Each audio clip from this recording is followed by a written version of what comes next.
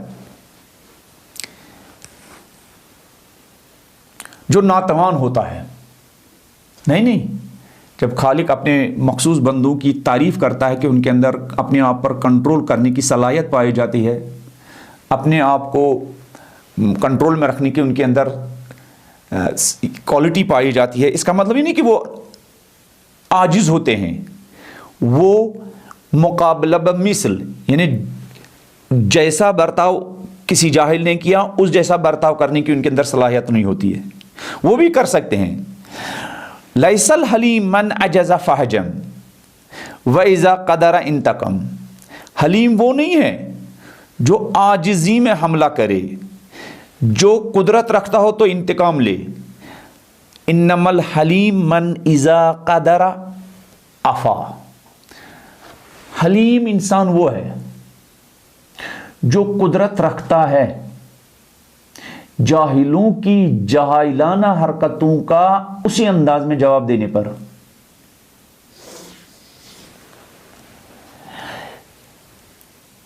لیکن وہ قدرت رکھتے ہوئے بھی عفو اور درگزر سے کام لیتا ہے۔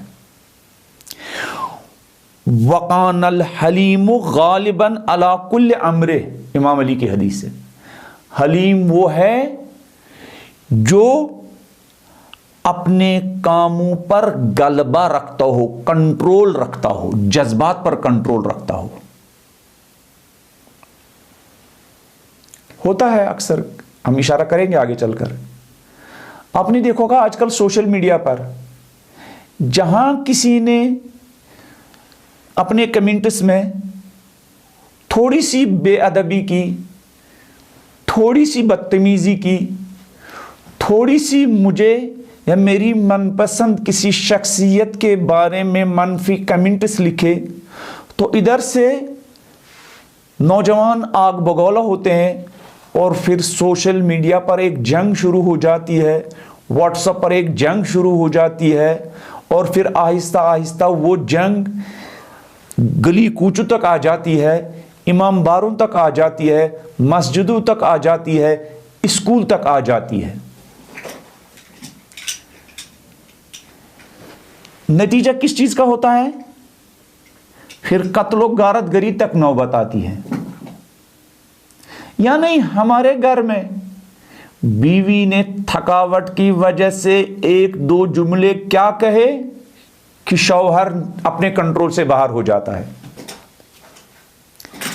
یا باپ نے پریشانی کی وجہ سے اپنے نوجوان بیٹے کے سامنے دو باتیں ایسے کیا کہی کہ بچہ کنٹرول سے باہر ہو جاتا ہے۔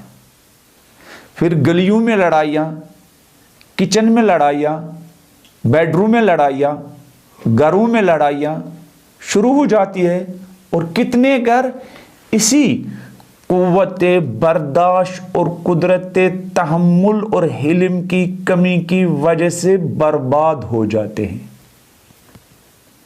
بہت سارے کیسز جو ہمارے پاس آتے ہیں میاں بیوی کے لڑائیوں کے، یا ماں باپ اور بچوں کی لڑائیوں کے، تو جب ان کے روٹس تک ہم جاتے ہیں، جب ان کی جڑوں تک ہم جاتے ہیں، تو پتہ چلا ایک چھوٹی بات پر لڑائی شروع ہو گئی، ایک چھوٹی بات پر شوہر ناراض ہو گیا، ایک چھوٹی بات پر بیوی ناراض ہو گئی، ایک چھوٹی بات پر بیٹا ناراض ہو گیا، اور اس چھوٹی بات کے مقابلے میں تحمل نہ ہونے کی وجہ سے، برداشت نہ ہونے کی وجہ سے، اور حلم نہ ہونے کی وجہ سے، اپنے آپ پر کنٹرول نہ ہونے کی وجہ سے، قالو سلامہ کی جیسی صلاحیت نہ ہونے کی وجہ سے گھر برباد، فیملی برباد، معاشرہ برباد، ماں باپ اور بیٹوں کے رشتے برباد، میاں اور بیوی کے رشتے برباد ہو جاتے ہیں۔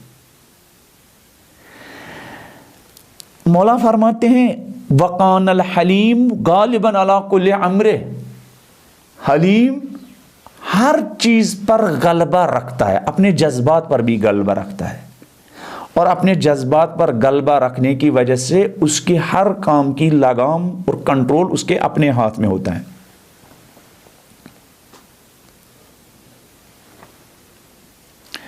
قرآن کی ایک آیت میں ہے، سورہ قصص آیت نمبر 55، وَإِذَا سَمِعُوا اللَّغْوَ أَعْرَضُوا عَنْهُ وَقَالُوا لَنَا أَعْمَالُكُمْ وَلَكُمْ أَعْمَالُكُمْ سَلَامٌ عَلَيْكُمْ۔ جب مومنین فضول باتوں کو سنتے ہیں، فضول پروپیگنڈوں کو سنتے ہیں، میننگ لیس باتوں کو سنتے ہیں،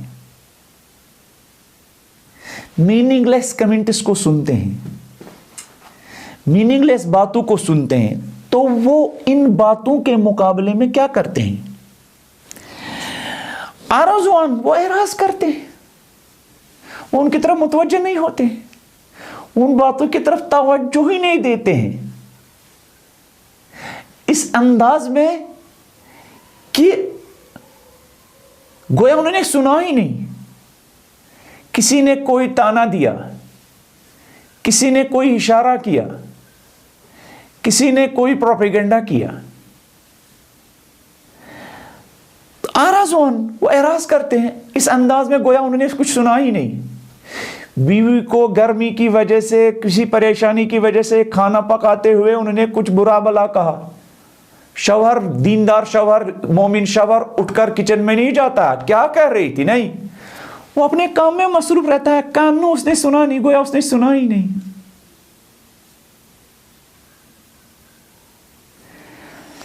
وَقَالُوا لَنَا أَعْمَالُنَا وَلَكُمْ أَعْمَالُكُمْ، ان کا جواب یہ ہوتا ہے، تمہارا یہ برا عمل تمہارے لیے اور ہمارا عمل ہمارے لیے، سلام علیکم، سلامت رہو، آباد رہو۔ گالیاں دیتے ہو تم سرفراز رہو، تم ہماری بربادی کے لیے ہاتھ اٹھاتے ہو لیکن تم آباد رہو۔ قالوا سلام علیکم۔ اگر اس طرح کا رویہ ہوگا گھروں میں، اگر اس طرح کا رویہ ہوگا معاشرے میں، اگر اس طرح کا رویہ ہوگا سوسائٹی میں، کتنی لڑائیاں جو بالکل محبت میں، الفت میں، پیار میں تبدیل ہو جائیں گی۔ جیسا کہ قرآن میں ہے، نبی کو حکم دیا جا رہا، ادفع باللتی ہی احسن، برائی کا بدلہ برائی سے مت دو، گالیوں کا جواب گالیوں سے مت دو، بے ادبی کا جواب بے ادبی سے مت دو، بدتمیزی کے مقابلے میں بدتمیزی مت کرو، غصے کے مقابلے میں غصہ مت کرو۔ ادفع باللتی ہی احسن، برائی کا جواب اچھے طریقے سے دو، بدتمیزی کا جواب تمیز کے ساتھ دو، بے ادبی کا جواب ادب کے ساتھ دو۔ تو نتیجہ کیا نکلے گا؟ فَإِذَا الَّذِي بَيْنَكَ وَبَيْنَهُ عَدَاوَةٌ كَأَنَّهُ وَلِيٌّ حَمِيمٌ، اگر آپ خاصان خدا کی یہ صفت اپنے اندر پیدا کریں گے، البتہ کیسے پیدا ہوگی اس پر ہم گفتگو کریں گے، حلم، قوت برداشت کی طاقت انسان کے اندر کیسے پیدا ہوگی اس پر ہم گفتگو کریں گے۔ لیکن اگر کسی نے برائی کے مقابلے میں نیکی کے ساتھ، بدتمیزی کے مقابلے میں تمیز کے ساتھ، بے ادبی کے مقابلے میں ادب کے ساتھ، نادانی کے مقابلے میں عقل و منطق کے ساتھ ان کے ساتھ پیش آئے، تو نتیجہ کیا نکلے گا؟ قرآن فرماتا ہے نتیجہ یہ نکلے گا، وہ انسان جس کے اور آپ کے درمیان قدورت تھی، نفرت تھی، دوریاں تھی، سوئی زن تھا، مس انڈرسٹینڈنگ تھی، تو نتیجہ کیا نکلے گا؟ فَإِذَا بَيْنَكَ وَبَيْنَهُ عَدَاوَةٌ كَأَنَّهُ وَلِيٌّ حَمِيمٌ، تو وہ انسان جس کے ساتھ آپ کی عداوت تھی، دشمنی تھی، تو آپ دیکھیں گے اس رویہ کی وجہ سے، اس بیہیویئر کی وجہ سے، اس طرز عمل کی وجہ سے یہ دشمنیاں دوستی میں بدل جائیں گی، یہ دشمنیاں دوستی میں بدل جائیں گی۔ وہ گھر کا ماحول جو ایک چھوٹے سے غصے کی وجہ سے خراب ہونے کے قریب تھا، اس قوت برداشت کی وجہ سے وہ گھر جنت میں تبدیل ہو جائے گا، اس میں محبت آ جائے گی، اس میں الفت آ جائے گی، اس میں ایک دوسرے کو برداشت کرنے کی صلاحیت پیدا ہو جائے گی۔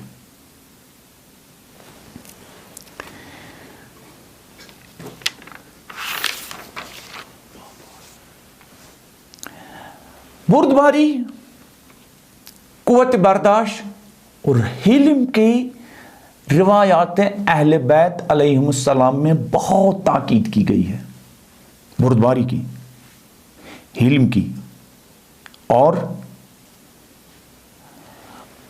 قوت برداشت کی بہت زیادہ تاکید کی گئی ہے۔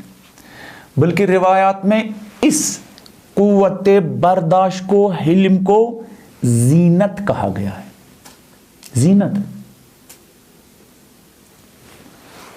آج کل ہم کوشش کرتے ہیں نا، ہماری ینگ جنریشن، کہ وہ اپنے ظاہری کپڑوں کے ذریعے اپنے کو زینت دینے کی کوشش میں مصروف ہیں۔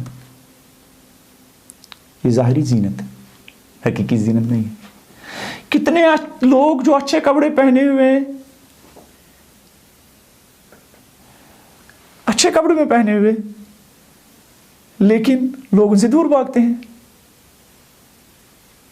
اچھے کپڑے پہنے ہوئے ہیں، ظاہری زینت ہے، لیکن لوگ ان سے ڈرتے ہیں کہ وہ معمولی باتوں پر ناراض ہو جاتے ہیں، وہ معمولی باتوں پر آگ بگولا ہو جاتے ہیں۔ حدیث میں ان الحلم زینت، یہ برداشت کی صلاحیت، یہ اپنے آپ کو کنٹرول کرنے کی صلاحیت، یہ جذبات کو کنٹرول کی صلاحیت ایک انسان کے لیے زینت ہے، خوبصورتی ہے، زیبائی ہے۔ خوبصورت بنتا ہے انسان اس سے۔ وہ شوہر جس کے اندر حلم پایا جاتا ہے، قوت برداشت پائی جاتی ہے، وہ اس صفت کی وجہ سے اپنی اہلیہ اور بیوی کے لیے، پریوار کے لیے، فیملی کے لیے باعث زینت ہے، وہ باعث زینت ہے۔ حدیث میں ہے کہ حلم اور برداشت کی کوالٹی کی وجہ سے انسان سیادت تک پہنچتا ہے، آقائی اس کو نصیب ہوتی ہے، سربلندی اس کو نصیب ہوتی ہے، سرفرازی اس کو نصیب ہوتی ہے، قوموں کی قیادت اس کو نصیب ہوتی ہے، قوموں کی پیشوائی ایسے لوگوں کو نصیب ہوتی ہے جن کے اندر حلم پایا جاتا ہو۔ وہ پیشوائی جس کا ذکر اسی سورہ فرقان انہی آیت نمبر 63 سے لے کر 77 تک ہے، ایک آیت میں آگے چل کر ہے کہ خاصان خدا عباد الرحمن دعا کرتے ہیں خالق کی بارگاہ میں، ربنا حب لنا من ازواجنا وذریاتنا قرۃ اعین وجعلنا للمتقین اماما۔ یہ پیشوائی، انہیں معبود ہمیں پرہیزگاروں کا پیشوا بنا دے، ہمیں پرہیزگاروں کا سید و سالار بنا دے۔ یہ اچھی کوالٹی ہے، انسان پرہیزگاروں کا سید و سالار و پیشوا بنے۔ تو عباد الرحمن اس کی یہ پیشوائی ان کو کیسے نصیب ہوتی ہے؟ ایک صفت جس کی وجہ سے ان کو یہ پیشوائی، قیادت اور سیادت نصیب ہوتی ہے، اسی حلم، اسی برداشت کی وجہ سے۔ حدیث میں ہے من حلم سادہ، جس کے اندر حلم پایا جاتا ہو، جس کے اندر برداشت کی طاقت پائی جاتی ہو، جس کے اندر اپنے آپ کو کنٹرول کرنے کی صلاحیت پائی جاتی ہو، جو چھوٹی چھوٹی باتوں پر اپنا کنٹرول نہ کھوتا ہو، وہی سید بنتا ہے، سالار بنتا ہے، آقا بنتا ہے، پیشوا بنتا ہے، امام بنتا ہے، لیڈر بنتا ہے، لوگوں کو اچھے کاموں میں گائیڈ کرنے والا بنتا ہے، لیڈ کرنے والا بنتا ہے، آگے لے جانے والا بنتا ہے، ایک کاروان سالار بنتا ہے، قافلہ سالار بنتا ہے، سالار بنتا ہے، اسی کوالٹی کی وجہ سے، اسی کوالٹی کی وجہ سے۔ اور حدیث میں کیوں؟ حدیث میں قاد الحلیم ان یکون نبیا، قریب ہے حلیم حلم کی وجہ سے نبوت کے درجے تک فائز ہو جائے۔ انبیاء کی کوالٹی بیان کی گئی ہے حلم۔ ابراہیم کی صفت خدا نے بیان کی ہے حلم، اسماعیل کی صفت بیان کی ہے حلم، شعیب کی صفت بیان کی ہے حلم۔ تو سیادت انسان کو ملتی ہے، پیشوائی انسان کو نصیب ہوتی ہے اگر آپ ائمہ معصومین علیہم السلام کے بعد سلسلہ مرجعیت کو دیکھیں گے کہ جن عظیم انسانوں کو یہ شرف ملا ہے کہ انہوں نے زمانہ غیبت امام زمانہ عجل اللہ تعالی فرجہ شریف کے زمانے میں قوم کی قیادت کا شرف حاصل کیا ہے، بہت ساری کوالٹیز اور صفات کے ساتھ ساتھ ان کے اندر حلم و بردباری اور برداشت کی اعلیٰ ترین صفت پائی جاتی تھی۔ یہی جو ہمارے اس وقت عظیم پیشوا ہے جن پر ہمیں ناز ہے، سید علی خامنئی، سید علی سیستانی، خدا ان دو عظیم انسانوں کا سایہ ہمارے سروں پر دراز فرمائیں۔ ان کی حالات زندگی پر جب آدمی غور و فکر کرتا ہے، ان کے اندر کس قدر حلم و برداشت پایا جاتا ہے، کس قدر حلم و برداشت پایا جاتا ہے۔ چاہے وہ سید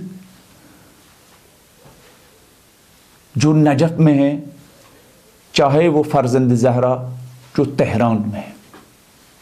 آگے موقع ملا تو اشارہ کریں گے۔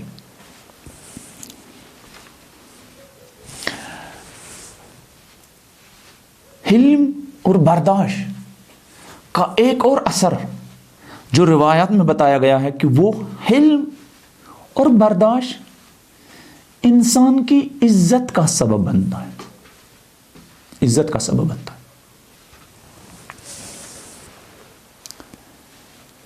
ولا عزت الحلم، برداشت جیسی کوئی عزت نہیں ہے۔ کیوں؟ اس لیے کہ جس انسان کے اندر حلم نہیں پایا جاتا ہے، چھوٹی چھوٹی باتوں پر لڑائی اور جھگڑنے کے لیے تیار ہوتا ہے، آمادہ ہوتا ہے، ہر دم غصہ ہوتا ہے۔ کسی نے معمولی تنقید کی، غصہ ہو گیا۔ کسی نے کہا آپ کی مجلس میں یہ ویک پوائنٹ تھا، غصہ ہو گیا۔ کسی نے کہا آپ کے پروگرام میں یہ پرابلم تھی، غصہ ہو گیا۔ کسی نے کہا آپ کے اس آرگنائزیشن میں یہ پرابلم ہے تو غصہ ہو گیا۔ تو ایسے لوگ آگ بگول ہوتے ہیں اور ایسے لوگوں کی عزت چلی جاتی ہے۔ لیکن جو انسان ان تمام چیزوں کے مقابلے میں غصہ نہیں ہوتا ہے، برداشت اس کے اندر پائی جاتی ہے۔ دیکھا نہیں آپ نے کہ اسی ماہ رمضان میں رہبر معظم سید علی خامنئی سماج کے مختلف طبقات ان کے پاس جاتے ہیں، ماہ رمضان میں افطار کرتے ہیں، اسٹوڈنٹ کا طبقہ بھی جاتا ہے۔ 3 گھنٹے رہبر معظم اسٹوڈنٹس کی انقلاب اور جمہوری اسلامی ایران کے مختلف مسائل اور ایشوز کے بارے میں اپنی رائے دیتے ہیں، تنقید کرتے ہیں، کرٹیسائز کرتے ہیں، آقا سے سوال بھی کرتے ہیں۔ لیکن کیا برداشت ہے اس سید میں؟ سکون کے ساتھ لوگوں کی تنقید سنتے ہیں، سکون کے ساتھ انقلابی بچوں کی انقلاب سے ناراض اسٹوڈنٹس کی تنقید سنتے ہیں. شاید دنیا کا کوئی رہبر، کوئی رہنما، کوئی لیڈر اس طریقے سے اسٹوڈنٹس کو فریڈم دیتا ہو، وہ 3 گھنٹے ان کی تنقید سنتا ہو، ان کی کرٹیسائز سنتا ہو، اور کرسی پر بیٹھ کر پین سے ان کی تنقید، ان کی کرٹیسائز، ان کے بتائے ہوئے پوائنٹس، ان کے بتائے ہوئے نکات کو نوٹ کرتا ہو. کیا لوگوں کی کرٹیسائز سننے سے اس سید کی عزت کم ہوتی ہے؟ نہیں. وہ انسان، وہ جو اسٹوڈنٹ تنقید کرتا اور دیکھتا ہے کہ ہمارا رہبر، ہمارا پیشوا 3 گھنٹے سنتا ہے، تو اس تنقید کرنے والے کی نگاہ میں بھی رہبر کی عزت اور بڑھتی ہے. رہبر کی عزت اور بڑھتی ہے. لہذا مولا فرماتے ہیں کہ علم عزت دیتا ہے. برداشت کی طاقت انسان کی عزت میں اضافہ کرتا ہے.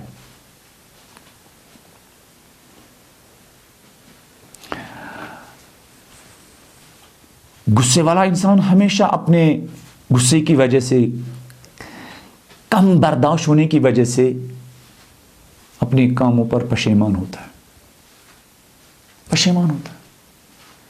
بہت سارے ادارے ٹوٹ جاتے ہیں، بکھر جاتے ہیں. کیوں؟ آرگنائزرز کی کم برداشت کی وجہ سے. مینجمنٹ کی تنقید نہ سننے کا جو گٹس ہے وہ نہ ہونے کی وجہ سے بکھر جاتے ہیں، ٹوٹ جاتے ہیں. یا اگر ہوتے بھی ہیں تو لوگوں کا اعتماد کھوتے ہیں. لیکن وہ ادارے، وہ انسٹیٹیوشنز، وہ تنظیمیں، وہ انجمنیں جن کے آرگنائزرز لوگوں کو بلاتے ہیں، آؤ ہمارے کام کے ویک پوائنٹس بتاؤ، وہ ایک تو اپنے ویک پوائنٹس بھی دور کرتے ہیں اور لوگوں کا اعتماد بھی حاصل کرتے ہیں. مولا علی علیہ السلام نہج البلاغہ میں فرماتے ہیں کہ وَلَا تُكَلِّمُونِي كَمَا يُتَكَلَّمُ بِهِ عِنْدَ أَهْلِ الْجَبَابِرَةِ، میرے سامنے جابروں جیسی چاپلوسی مت کرو. میرے سامنے حق بات کہتے ہوئے مت ڈرو، اور مجھے حق بات سننا ناگوار نہیں ہے. امام فرماتے ہیں وہ انسان جس کے لیے حق بات سننا دشوار اور گراں گزرے گا، ایسے انسان کے لیے حق پر عمل کرنا اور زیادہ دشوار ہوگا. لیکن وہ انسان جس کے اندر حلم پایا جاتا، برداشت پائی جاتی ہے، چاہے گھر کی 4 دیواری میں ہو، چاہے اپنے گھر کے اندر ہو، چاہے معاشرے میں ہو، چاہے انجمن میں ہو، چاہے قومی سطح پر ہو، چاہے ملی سطح پر ہو، چاہے سوسائٹی میں ہو، جس انسان کے اندر یہ کیپیسٹی پائی جاتی ہے، برداشت کی صلاحیت پائی جاتی ہے، حلم کی صلاحیت پائی جاتی ہے، ایسے انسان کی عزت میں روز بروز اضافہ ہوتا ہے. ایسے انسان کی توفیقات میں روز بروز اضافہ ہوتا ہے. ایسا انسان لوگوں کا اعتماد ہر روز حاصل کرتا ہے. اسی لیے روایات میں ہے کہ حلم کا ایک اور اثر کیا ہوتا ہے؟ حلم کا ایک اور اثر یہ ہوتا ہے کہ انسان کے مددگاروں میں اضافہ ہوتا ہے. وہ انسان جو تنقید کے مقابلے میں، بدتمیزیوں کے مقابلے میں، بد اخلاقیوں کے مقابلے میں، بے ادبیوں کے مقابلے میں، لوگوں کی کرٹیسائز کے مقابلے میں، لوگوں کی تنقید کے مقابلے میں، لوگوں کے غلط بیہیویئر کے مقابلے میں حلم و برداشت اختیار کرتا ہے، اس کے مددگار زیادہ ہوتے ہیں. حدیث میں ہے بالحلم تکثر الانصار. حلم کی وجہ سے، بردباری کی وجہ سے، برداشت کی کوالٹی کی وجہ سے انسان کے انصار، انسان کے مددگار، انسان کے سپورٹر، انسان کے اعوان میں اضافہ ہوتا ہے. خداوند منان ہم سب کو یہ عظیم صفت تواضع، انکساری، نرمی اپنے اندر پیدا کرنے کی توفیق عنایت فرمائے۔ خدا ہمیں اپنا متواضع بندہ اپنی مومنین کے ساتھ متواضع انداز کے ساتھ اور ماں باپ کے ساتھ تواضع اور انکساری کے ساتھ پیش آنے کی توفیق عنایت فرمائے۔ السلام علیکم ورحمۃ اللہ وبرکاتہ۔